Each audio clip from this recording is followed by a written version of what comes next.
국정원 특수활동비가 이현수 전 국정원 기조실장에서부터 안봉근, 이재만 전 청와대 비서관들을 거쳐 박근혜 전 대통령에게 전달된 상납 구조가 확인됐습니다. 검찰 조사에 따르면 특활비 상납은 여러 단계를 거치며 매우 은밀하고 조심스럽게 이루어졌습니다. 포항 지진 피해가 시간이 갈수록 늘고 있지만 복구까지는 상당한 시간이 걸릴 걸로 보입니다. 한편 지진으로 솟아오른 지하수 때문에 집안이 물러지는 액상화 현상이 생기면서 기상청이 직접 시추를 통한 실태 조사에 들어갔습니다. 세월호 미수습자 5명에 대한 합동 추모식이 전남 목포 신항에서 엄수됐습니다. 아들아 미안하다. 아빠 끝까지 못 지켜줘서 그냥 떠나서 미안하다. 유해를 거두지 못해 입관식은 유품으로 대신 치러졌고 추모식장은 눈물바다가 됐습니다. 전북 고창의 오리농가에서 H5형 AI 바이러스가 검출됐습니다. 올가을 들어 농가에서 AI 바이러스가 검출된 건 처음인데 방역당국은 예방 차원에서 해당 농가의 오리 12,000여 마리를 모두 살처분했습니다. 경기도 가평에 사는 80대 노인과 70대 부인이 차례로 집을 나선 뒤 한 명은 숨진 채 발견되고 한 명은 실종돼 경찰이 수사에 나섰습니다. 경찰은 유력한 용의자인 노부부의 딸과 종교단체 교주를 붙잡아 구속영장을 신청했습니다. JTBC 뉴스룸 지금 시작합니다. 에너지를 쓰던 자동차가 수소로 에너지를 만드는 시대로 현대자동차. 전직 국정원장과 청와대 비서관 등 핵심 인사들이 줄줄이 구속되면서 국정원의 특수활동비 상납 사건과 관련한 그 실체가 서서히 드러나고 있습니다. 상납금을 전달한 방식은 이병기 전 국정원장의 구속영장에 그대로 담겼습니다. 국정원에서 청와대까지 매우 은밀하고 조심스럽게 이뤄진 사실이 뚜렷해지고 있습니다. 임지수 기자입니다. 이병기 전 국정원장은 7개월의 짧은 임기 동안 8억 원대 특수활동비를 박 전 대통령에게 상납했습니다. 상납금 규모를 2배로 올리라는 지시를 받은 이현수 전 기조실장은 한 묶음에 5천만 원씩 5만 원권 다발 2묶음을 준비했습니다. 다발을 묶는 데는 은행 표시가 없는 띠지나 고무줄을 사용했습니다. 돈은 007 가방에 담긴 채 안봉근 전 비서관에게 전달됐습니다. CCTV를 피하기 위해 청와대 연무관 옆길로 안 전 비서관이 차를 몰고 나오면 차 안에서 전달하는 방법을 취했습니다. 돈을 받은 안 전 비서관은 청와대로 돌아가 이재만 전 비서관에게 가방을 전달합니다. 청와대 관저에서 박근혜 전 대통령에게 직접 돈을 건넨 사람은 이 전 비서관이었습니다. 검찰은 박 전 대통령이 상납받은 특활비를 별도의 금고에 보관하면서 사용한 것으로 보고 있습니다.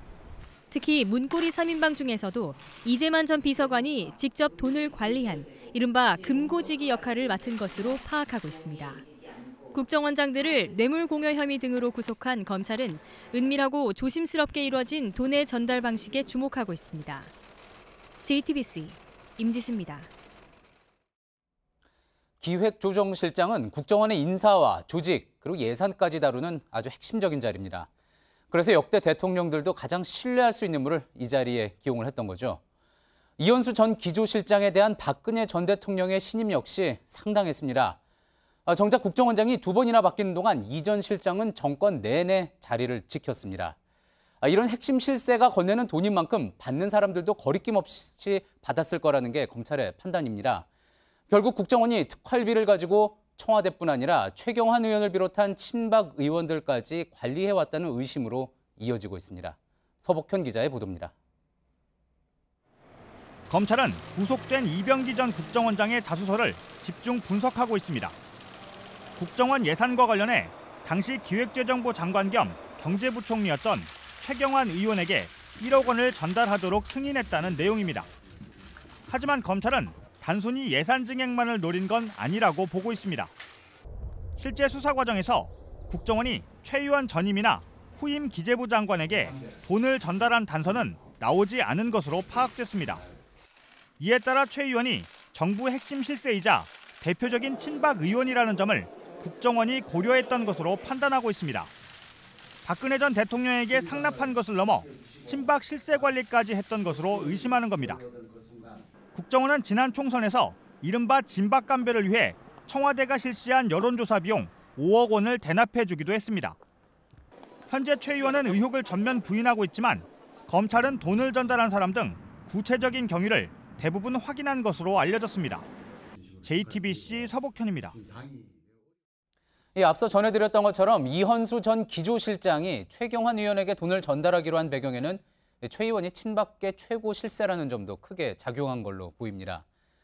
그러면서 2년 전 국회에서 국정원 특수활동비 문제가 불거졌을 때 경제부총리던 최 의원이 이를 옹호했던 적이 있어서 당시 발언이 다시 주목받고 있습니다. 류정화 기자입니다. 최경환 의원은 경제부총리 시절 국회에서 특수활동비의 필요성을 강조했습니다.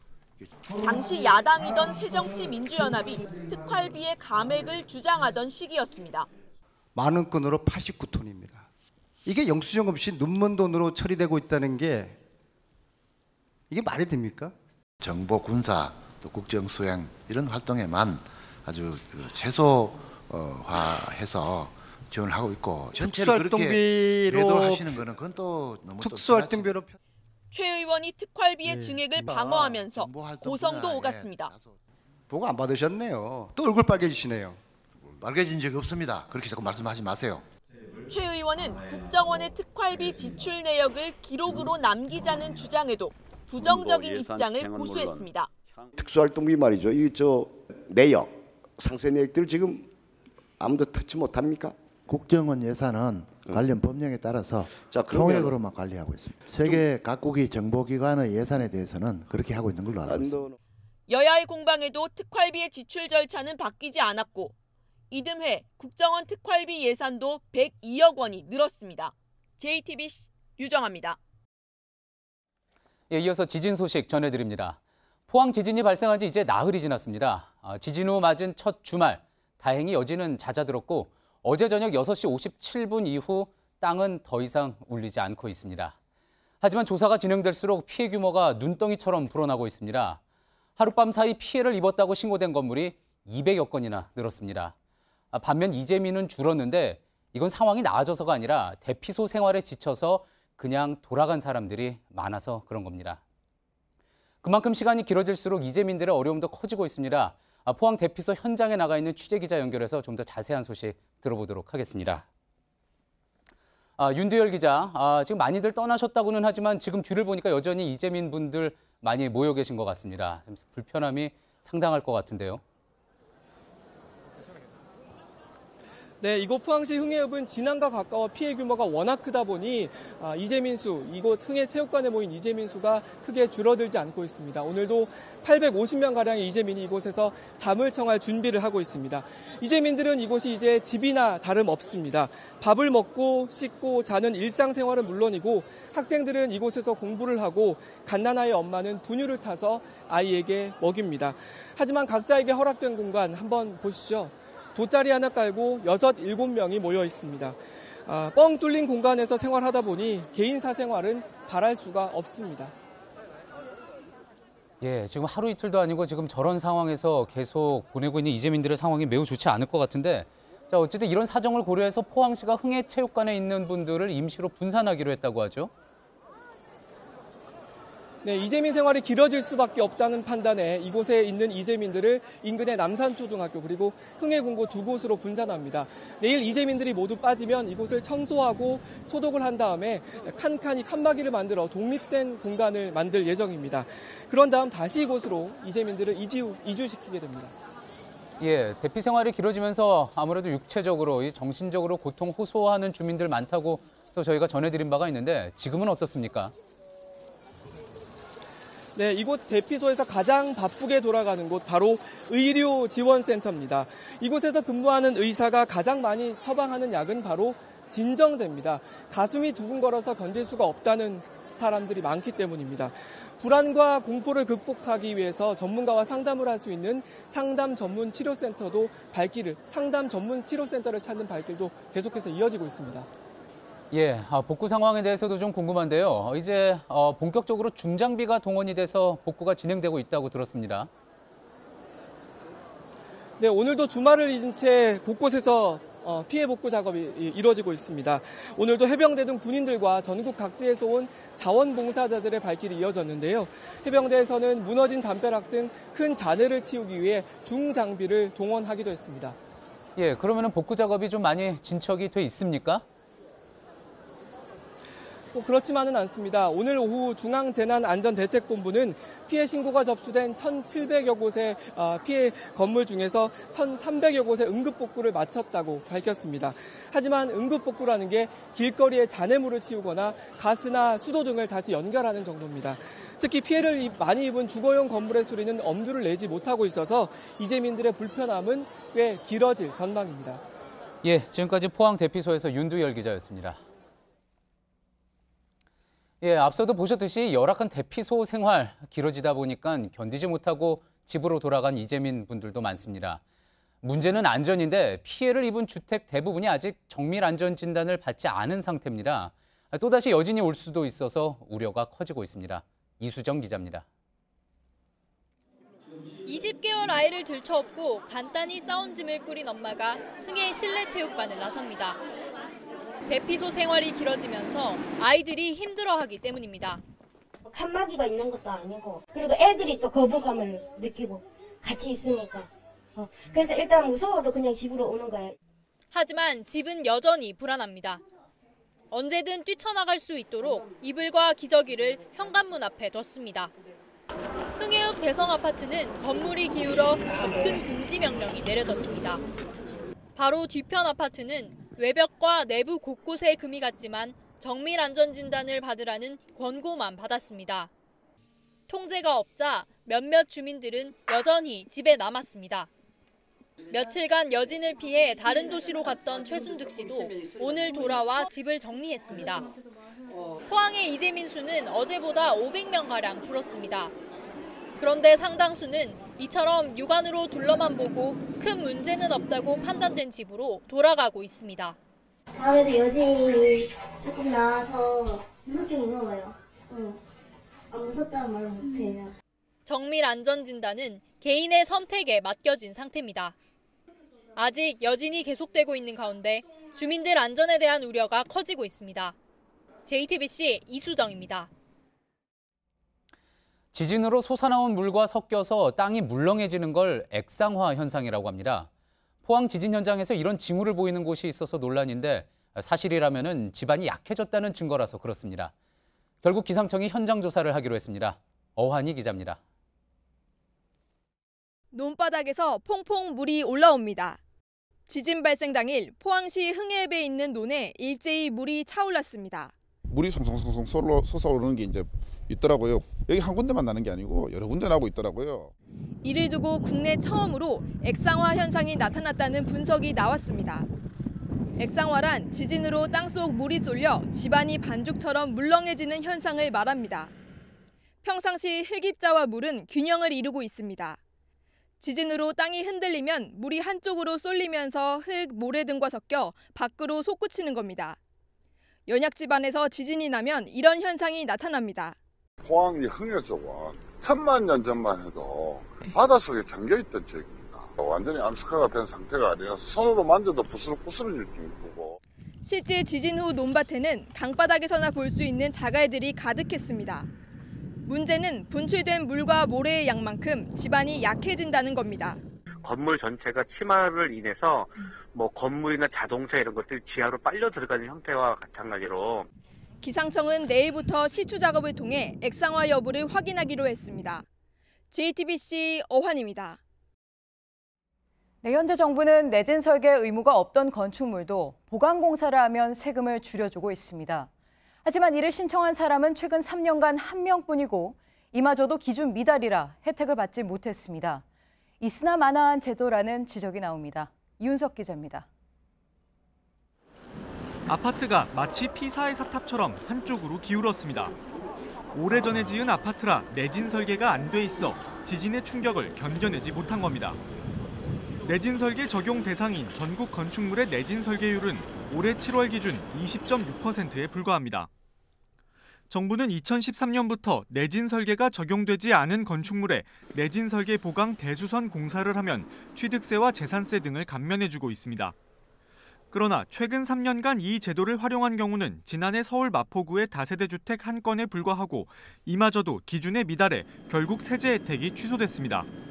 공사 비용에 비해 혜택이 너무 미흡한 데다 홍보도 부족했기 때문입니다. 그런데 이 혜택도 내년이면 끝납니다. 지진 단층대 근처에 있는 노후주택부터 우선적으로 내진 공사비 일부를 정부에서 지급하는 것이 필요합니다. 이런 가운데 당초 행정안전부가 지자체 공공시설의 내진 보강 예산 335억 원을 신청했는데 기재부가 대폭 삭감해 약 20억 원만 내년 예산안에 반영된 것으로 나타났습니다. 국회 행정안전위원회는 다시 143억 원을 증액해 예결위로 넘겼고 예결위는 조만간 추가 증액 여부를 심사합니다. JTBC 이윤석입니다. 김상곤 교육부 장관이 지진 피해를 입은 포항을 오늘 찾았습니다. 김 장관은 기존 고사장을 수능 당일에 쓸 수 있는지 전문가 의견을 묻고 가장 중요한 건 수험생의 안전이라고 강조했습니다. 교육부는 오는 20일 포항의 수험생들이 쓸 고사장을 최종 확정해 발표할 계획입니다. 네, 지진이 많은 일본은 대피가 생활화되어 있습니다. 큰 지진이 났을 땐 특히 72시간을 강조합니다. 72시간, 구조대가 올 때까지 생존을 위한 골든타임이죠. 윤서령 특파원이 직접 체험해봤습니다. 저는 지금 엘리베이터 안에 있습니다. 10층인데요. 지금부터 진도 7의 지진이 발생했을 때 어떻게 대처해야 되는지 직접 체험해 보겠습니다.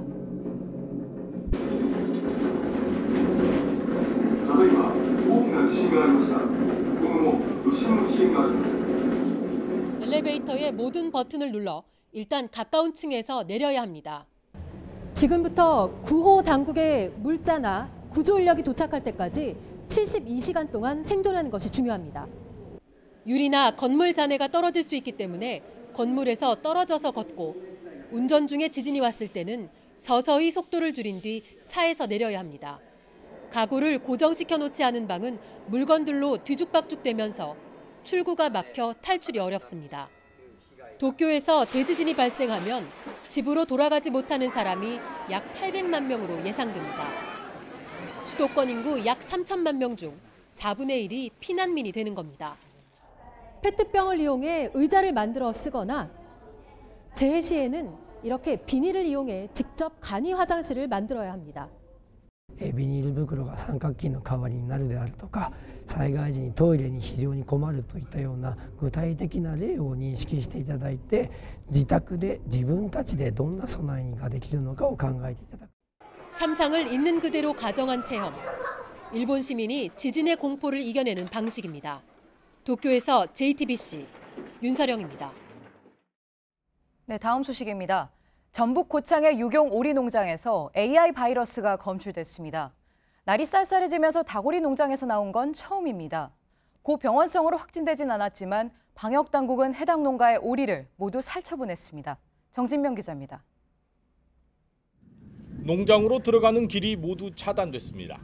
인근을 지나는 차량은 모두 소독 작업이 이루어집니다.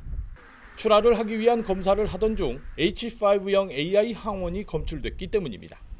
이 농장에서는 오리가 폐사하는 등의 특별한 임상 증상은 없었던 것으로 알려졌습니다. 고병원성 여부는 정밀 검사를 거쳐 오는 21일쯤 밝혀질 것으로 보입니다. 올겨울 들어 야생조류 분변에서 AI 바이러스가 검출된 적은 있지만 농가에서 발견된 것은 이번이 처음입니다. 방역당국은 긴급 대책회의를 갖고 차단 방역 등 초기 대응에 나섰습니다. 농장에서 기르던 오리 12,000여 마리는 예방 차원에서 모두 살처분했습니다. 또 거점 소독 시설을 설치하고 차단 방역을 강화하고 있습니다. 저희가 그 3km 이내 농가에 대해서 직접 지금 임상 검사하고 간이 검사를 실시하고 있어요. 곧 결과가 나올 텐데. 농장 바로 인근에는 대표적인 겨울철새 도래지인 독림저수지가 있습니다. 방역당국은 가금 농가와 야생철새 도래지 방문 자제, 이동 통제와 소독에 협조해 줄 것을 당부했습니다. JTBC 정진명입니다. 한 노부부가 차례로 집을 나섰는데 남편은 숨진 채 발견되고 부인은 실종됐습니다. 경찰은 노부부의 딸과 종교단체 교주가 각각 차에 태워서 데려간 사실을 확인했습니다. 이들은 긴급 체포됐습니다. 오선민 기자입니다. 경기도 가평에 사는 노부부가 집을 나선 건 일주일 전입니다. 하지만 딸과 함께 차례로 집을 나선 노부부는 집으로 돌아오지 못했습니다. 아버지 이 씨는 지난 12일 경기도 가평의 경강교 인근에서 물에 빠져 숨진 채 발견됐습니다. 경찰이 CCTV를 확인한 결과 지난 11일 저녁 7시 20분쯤 딸과 종교단체 교주 임모 씨가 봉고차에 아버지를 태워 집을 나선 것으로 확인됐습니다. 곧이어 밤 9시 40분엔 어머니를 태워서 아파트를 빠져나갔습니다. 아버지가 공기 좋고 조용한 데다 데려다 놀라 그래가지고 바람 쐬라고 해가지고 다리 밑에다 내려놓고 왔다. 그러고 난 다음에 또 1시간 20분 있다가 또 엄마 싣고 나와가지고. 아버지가 발견된 장소와 딸이 두고 왔다는 장소 간 거리는 30m로 매우 가까운 것으로 조사됐습니다. 작년 7, 8월경 작년 그쯤 오셨다고 내가 들었거든요. 미국서 살다 오셨다고 워낙 폐쇄적이어가지고 주민들이 잘 몰라요. 피의자들은 살해 혐의에 대해 부인하고 묵비권을 행사하고 있습니다. 경찰은 이 씨와 임 씨에 대해 각각 중존속유기와 유기 혐의로 구속영장을 신청했습니다. JTBC 오선민입니다. 세월호 미수습자 5명의 가족들이 오늘 합동 추모식을 마지막으로 전남 목포 신항을 떠났습니다. 참사 이후 3년 7개월 시신 없이 치러진 추모식은 다시 한번 눈물바다가 됐습니다. 가족들은 이제 안산과 서울에서 장례를 치릅니다. 남현철 박영인 학생, 양승진 선생님, 권재근 씨, 그리고 권혁규 군 5명의 마지막 길을 이상혁 기자가 전합니다. 이거 내가 이때까지 썼던 거. 썼던 거. 아버지 거 다 써. 이건 내가 다 썼던 거. 이거 말고도 더 있어. 이게 있잖아. 글이 아니라 내 피야. 돌아오지 못한 가족들을 가슴에 묻고 열심히 살겠습니다. 아버지는 세월호 곁을 떠나기로 했지만 아이 곁을 떠날 준비는 못했습니다. 하루하루가 1년 같았던 목포 신항에서의 생활도 이제 마지막입니다. 아들아 미안하다. 아빠가 끝까지 못 지켜줘서 그냥 떠나서 미안하다. 아님 부지런히 너무 미안해.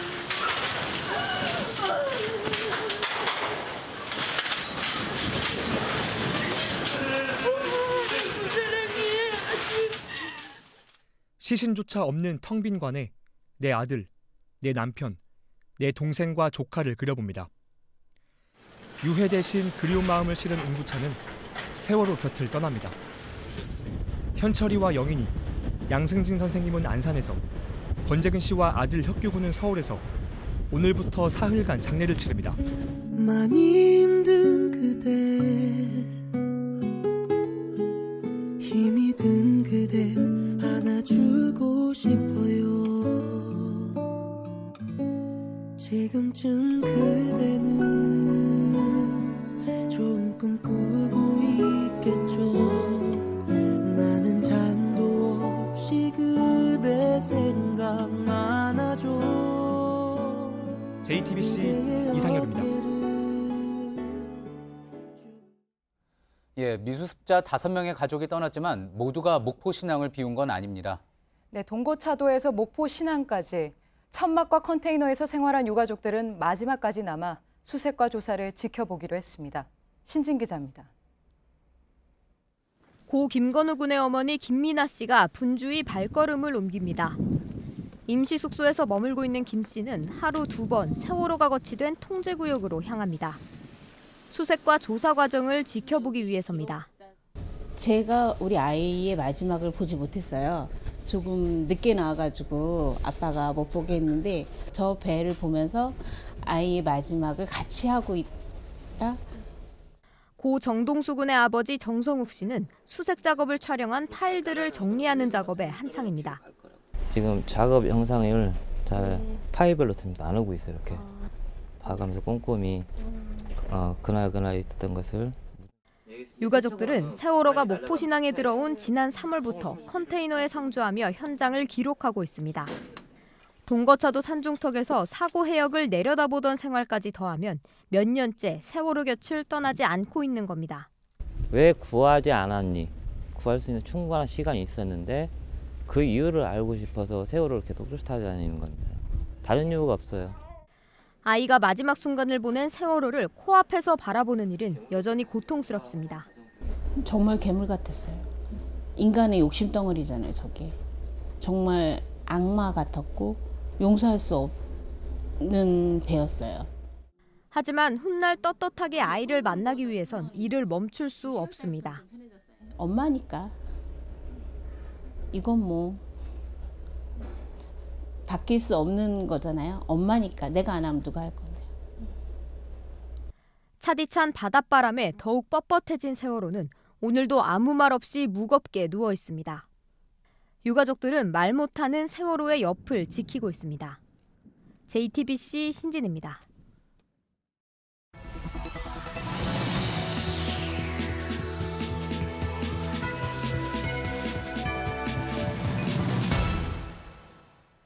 주인은 살피지 않고 스마트폰만 보면서 걷는 사람들, 그들을 스마트폰 좀비라고 부릅니다. 사고가 늘 우려되죠? 예. 이런 스마트폰 좀비로 인해 사고가 날 걸 우려해 국내외에서 규제가 본격화되고 있습니다. 백종훈 기자가 위험한 스마트폰 보행 현장을 직접 취재했습니다. 미국 하와이 호놀루루시의 한 횡단보도입니다. 경찰이 한 여성에게 보행 중 스마트폰 단속 방침을 설명합니다. 지난달 25일부터 횡단보도에서 스마트폰을 보며 걸으면 첫 적발 때 $35의 과태료를 내야 합니다. 두 번째 단속된 $75, 세 번째 단속된 최고 $99, 우리 돈 11만 원이 부과됩니다. 미국 일부 주와 유럽 국가에서 속속 법제화가 이뤄지고 있습니다. 서울 명동 거리입니다.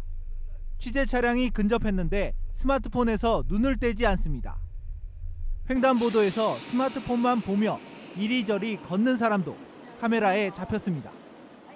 스마트폰 이용자 4명 중 1명이 횡단보도를 건널 때 스마트폰을 쓰는 걸로 조사됐습니다. 걸을 때 스마트폰을 쓰면 시야 폭이 절반으로 줄어 교통사고 위험이 높아집니다. 취재진은 연구팀과 서울 광화문에서 스마트폰 이용 실험을 실시했습니다. 경적 소음에 해당하는 80dB의 소리를 들려주고 인지 가능한 거리를 재는 것입니다.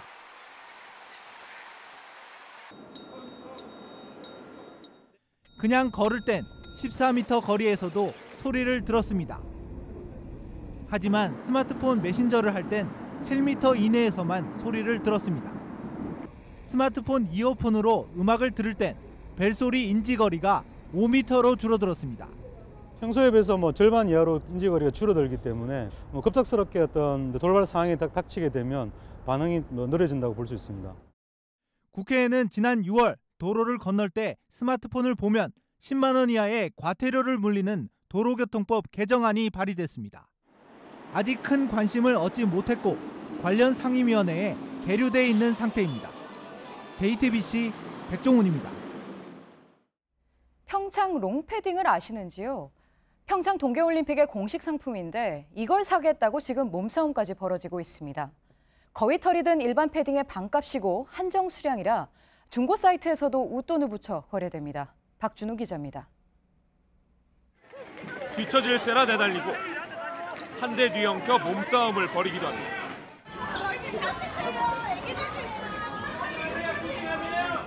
평창 동계올림픽 공식 라이선스 상품인 일명 평창 롱패딩을 사기 위해 새벽같이 매장을 찾은 사람들입니다. 시중에 팔리는 거위털 패딩에 비해 반값이라는 입소문을 탔기 때문입니다. 패딩 구매를 기다리는 대기줄입니다. 이른 아침부터 기다리던 고객 수백여 명이 이렇게 S자 형태로 끝도 없이 늘어서 있습니다.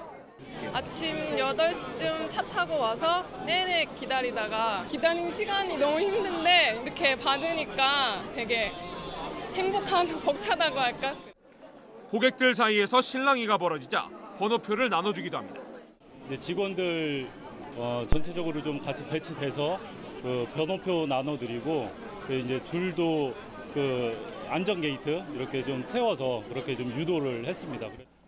구매 열기가 뜨거워지면서 이미 인터넷 중고 판매 사이트에는 14만 9천 원인 패딩을 웃돈을 붙여 팔겠다는 글도 올라왔습니다. 패딩은 3만 장 한정 수량으로 지금까지 팔린 건 2만 3천 장. 남은 수량은 이달 22일에 다시 판매에 들어갑니다. 판매처인 롯데 측은 기획 제작한 상품으로 추가 생산은 불가하다고 밝혔습니다. JTBC 박준우입니다. 네, 항공사 마일리지를 계속 쌓아두면 언젠가 쓸 수 있다고 알고 계셨죠? 지금까진 그랬지만 앞으로는 못 쓸 수도 있습니다. 2008년 이후 적립했다면 유효기간이 10년이라 이게 지나면 소멸합니다. 마일리지 챙겨 쓰는 법, 박영호 기자입니다. 항공사 앱에 들어가면 이렇게 2019년부터 매년 소멸되는 마일리지를 확인할 수 있습니다. 2007년까지 쌓은 마일리지는 평생 쓸 수 있지만 2008년 약관이 바뀐 뒤부터는 마일리지도 유효기간이 생겼습니다. 첫 적용되는 건 2008년부터 10년이 지난 2019년 1월 1일부터입니다. 적립 날짜에 상관없이 해마다 일괄적으로 없어집니다. 이에 따라 2008년에 쌓은 마일리지는 내년까지 써야 합니다. 문제는 마일리지를 사용하기가 쉽지 않다는 겁니다. 보너스 항공권 구입이나 좌석 업그레이드에 쓰려는 승객이 많은데 인기 노선의 경우엔 항공권 구하기가 쉽지 않습니다. 게다가 성수기에는 마일리지를 추가로 더 내야 합니다. 대한항공 마일리지의 경우 호텔이나 렌터카를 이용할 때 쓸 수 있습니다. 아시아나항공 마일리지는 마트나 영화관에서 사용하면 됩니다. 유효기간 전에 마일리지를 다 쓸 수 있도록 더 다양한 곳에서 사용할 수 있어야 한다는 목소리가 높습니다. JTBC 박영호입니다. 네, 농번기를 맞은 제주의 고민이 깊습니다. 감귤을 수확하려니 일손이 부족하고 김장에 쓰는 월동무는 너무 많이 생산돼 그대로 버려지고 있습니다. 최충희 기자입니다. 주렁주렁 매달린 감귤을 따는 손길이 분주합니다. 매년 11월부터 이듬해 2월까지 제주도는 감귤과 한라봉 등을 따기 위해 전쟁을 치릅니다. 이런 3,300제곱미터의 감귤밭을 수확하기 위해선 약 30명의 인원이 필요합니다. 모두 비슷한 시기에 수확하기 때문에 제주 감귤 농가들은 인력난에 빠질 수밖에 없습니다. 상황이 이렇다 보니 제주도는 농협과 함께 전국에서 인력을 공개 모집하고 있습니다. 또 법무부와 협의를 거쳐 외국인 인력까지 지원하고 있습니다. 내국인 600여 명, 외국인 30여 명이 감귤 농가에서 일하고 있습니다. 농번기라서 사람 인력 구하기도 힘들고 그렇게 해서 궁예지책으로 이제 외국인 근로자를 이제 저희가 신청해서 쓰게 됐는데 지금은 좀 좋은 것 같아요. 밭에선 다 자란 김장용 월동무를 갈아엎고 있습니다. 올해 생산량이 지난해보다 30%나 늘어날 것으로 보여 산지 폐기를 시작한 겁니다. 이미 서울 도매시장의 무 낙찰가는 18kg에 7,500원대로 평년보다 30%가량 떨어졌습니다. 정부에서 보상을 해준다 하지만은 생산비의 3분의 1 정도밖에 보상이 안 됩니다. 이미 2,000톤이 폐기된 가운데 그래도 가격이 안정되지 않을 경우 추가 폐기도 검토 중입니다. JTBC 최충일입니다. 여자 쇼트트랙의 최민정과 심석희가 또 기록을 세웠습니다. 월드컵 4차 대회 1500m에서 나란히 금메달과 은메달을 땄습니다. 최민정은 올 시즌 7번째 금메달로 최고의 스타로 떠올랐습니다. 서준석 기자입니다. 우리 여자 선수들의 질주는 세 바퀴를 남기고 시작됐습니다. 뒤에서 기회를 엿보던 최민정은 바깥쪽 코스를 타며 두 번째로 달리던 심석희 뒤에 바짝 붙었습니다. 마지막 바퀴를 알리는 종소리가 울리자 최민정은 바깥쪽을, 심석희는 안쪽을 파고들면서 선두를 동시에 제쳤습니다. 최민정은 심석희까지 제치며 가장 먼저 결승선을 통과했습니다. 최민정은 올 시즌 4차례 월드컵에서 7번째 금메달을 목에 걸었습니다. 심석희는 최민정에 이어 은메달을 차지했습니다. 최민정과 심석희는 4차례 월드컵에서 1500m 우승을 한 번도 놓치지 않으며 세계 최강을 과시했습니다. 최민정은 뒤이어 펼쳐진 500m에서도 은메달을 추가했습니다. 중반부에 좀 레이스가 살짝 꼬여서 당황한 부분도 있었는데 다행히 마지막에 침착하게 해서 좋은 성적으로 이어진 것 같아요. 남자 1500m에선 고교생 황대헌이 은메달을 목에 걸며 평창 올림픽 전망을 밝혔습니다. 우리 대표팀은 내일 남녀 1000m와 계주에서 추가 메달 사냥에 나섭니다. JTBC 서준석입니다. 숭타오 중국 공산당 대외 연락부장이 어제 평양에 도착해 북한 핵심 실세인 최용해 노동당 도의원장을 만났습니다. 시진핑 주석의 특사인 숭 부장은 조만간 김정은 위원장을 만나 시 주석의 친서를 전달할 예정인데 북핵 문제도 논의될 것으로 보입니다. 오늘 새벽 0시 20분쯤 인천에서 방콕으로 가는 에어아시아 여객기가 기체 결함으로 출발이 지연돼 승객 300여 명이 불편을 겪었습니다. 정비를 마친 여객기는 예정보다 18시간 늦은 오후 6시쯤에야 방콕으로 향했습니다. 오늘 도심 곳곳에서 집회가 잇따랐습니다. 여의도 국회 앞에선 보다 강력한 적폐 청산을 요구하는 집회가, 광화문 광장에선 사회적 참사 진상규명 특별법을 만들라며 집회가 열렸습니다. 친박단체들은 대한문 앞에서 박근혜 전 대통령의 석방을 요구했습니다. 청주 흥덕경찰서는 택시기사를 수차례 때린 혐의로 청주의 여중생 2명을 조사하고 있습니다. 이들은 오늘 아침 8시 40분쯤 청주시 가경동의 시외버스 터미널 앞에서 술에 취해 사이드미러를 치고 항의하는 70대 택시기사의 얼굴을 때린 혐의를 받고 있습니다.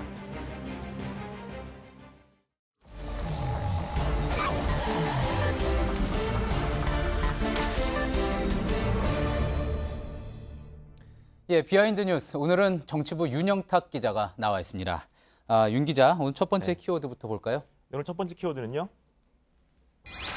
네, 논란만 키운 해명 이렇게 정해봤습니다. 예, 누구의 해명인지 사진으로 나와 있군요. 네, 그렇습니다. 어제 자유한국당 최고위 회의에서 류여해 최고위원이 한 발언인데요. 먼저 발언 내용 들어보시겠습니다.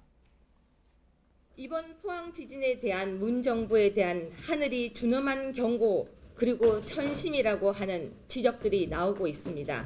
문재인 대통령은 결코 이를 간과해서 들어서는 안 될 것 같습니다. 예, 저게 17일에 있었던 발언인데 발언이 알려진 직후에 비난 여론이 많았었죠. 네, 그렇습니다. 수능까지 연기되는 등 국가 재난 상황을 정치 공격의 빌미로 이용했다는 비판이 이어졌습니다. 그러니까 개길식이 일어나면 대통령을 바꿔야 한다고 할 기세다. 또 지난해 경주 지진은 박근혜 전 대통령에 대한 경고냐 이런 댓글도 눈에 띄었습니다. 예, 그러니까 경주 지진 규모 5.8이었던 그 경주 지진은 작년에 일어났던 거니까 그렇다면 박근혜 전 대통령의 책임인 거냐 경고냐 이런 댓글이 나왔던 거겠군요.